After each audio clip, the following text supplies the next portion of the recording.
Hey there, happy day 876 of What You Up To Now. Sharon Horne-Ellstrom here, documenting my journey as I transition from the brick and mortar corporate world of business, and I'm talking decades in both of those, to the online world of business. For a long time, I have believed and helped people to add an online component to their business because I always knew it was essential. It's kind of like I always have helped people to have a side hustle or a side gig or something going on in their own business while they were working, while they had a job, while they were in corporate America. When I was in corporate America, I always had a side business or a side gig or a side hustle, as they call it. I don't like the word hustle. I don't like the word hack, because to me it sounds like a cheat or a shortcut. It's like cheat codes. I never liked cheat codes. When my son played video games, I always hated that they would have cheat codes to shortcut the process, to cheat your way to something, because guess what? Nothing we ever want, nothing that's really important to us, nothing of value comes from cheating or a hack or a shortcut. And yeah, there's ways to do things, but there's also a process of becoming who we need to become in order to earn what it is that we achieve, right? There's so many rags to riches stories that are complete and utter BS that people are falling for. And what that does is it sets us up for lower self-esteem and failure, because we compare ourselves to other people who are doing these pie in the sky things that they never really did. You're not hearing the whole story. You're not hearing and seeing what really happened. Nobody goes from rags to riches without a whole lot of personal development, growth, and change happening as a process, right? And so whenever you're hearing or seeing or modeling or watching somebody else's story, make sure you get the whole story, not just the highlights. You know, it's like believing that reality TV is real. It's like believing that what you see on Facebook and Instagram and any other social media is real, right? It's like reality TV. It's presented for people's benefit, not necessarily for your benefit. So it's like watching the news. Take everything, filter it through your reality check on your beliefs and your system, and is it right for you or not, and then play accordingly, right? Mentally pulling your leg, I call this little segment today, as I'm sharing what I'm doing as I transition from the brick and mortar world to the online world. And I have made and am continuing to make a full transition out of the physical and into the digital, right? Into the digital world. But I help other people to not make the whole leap, just make at least a partial leap, right? Each and every one of us have the expertise and the ability within us to add value to the world, to the human race, right? And as such, we can all do that as a full-time thing or a part-time thing. We can use it as a tool to make the world a better place, right?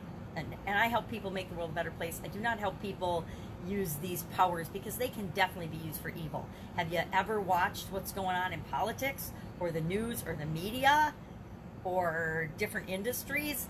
Definitely using these strategies for evil. And so I don't help people that want to use them for evil. I only work with people that want to use them to make the world a better place. And that might sound pie in the sky, Pollyanna, rose-colored glasses-y, but I'm like, give me my rose-colored glasses any day over the alternative.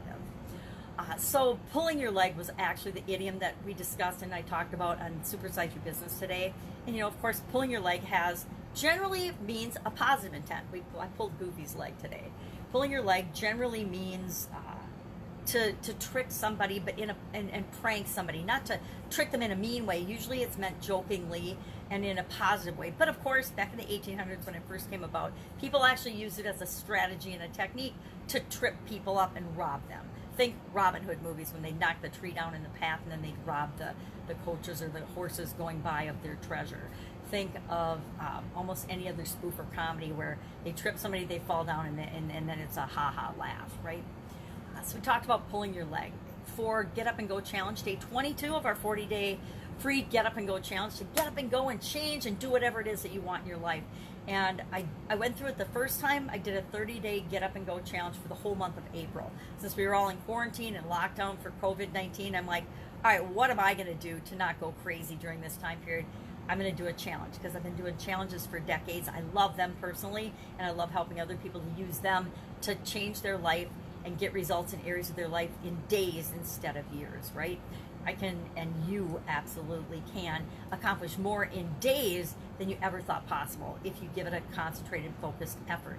So in the month of April, I shared a 30-day, free of course, Get Up and Go challenge. Here's what you can do each day, just one little thing every day to massively change the results you're getting and how you're experiencing the whole pandemic, the whole COVID-19 virus. And then while I was doing that, I participated in someone else's challenge, who then challenged each of us, 150,000 plus entrepreneurs, to do their own challenge, do a 40-day challenge between June 1st and July 10th. And as long as I was doing it, I thought, why not bring other people through it with me? So we're on day 22 of the Get Up and Go 40-day challenge.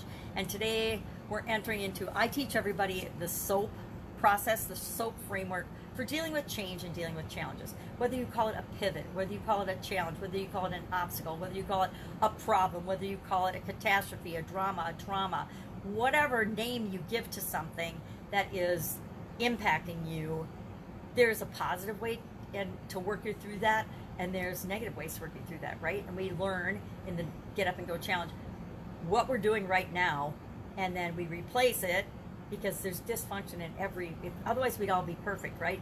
Everything isn't right or perfect. So we want to have a process to continually make it better for us, to guarantee that we'll continue to get better and better and better results, because we've got a process that we put into our subconscious that works to automatically help us go through it, to deal with any challenge, any obstacle, anything that pops up in our life that might surprise us, and how we deal with it. And we use it both on positive things that pop up in our life that might stress us, and negative things that pop up in our life that might stress us.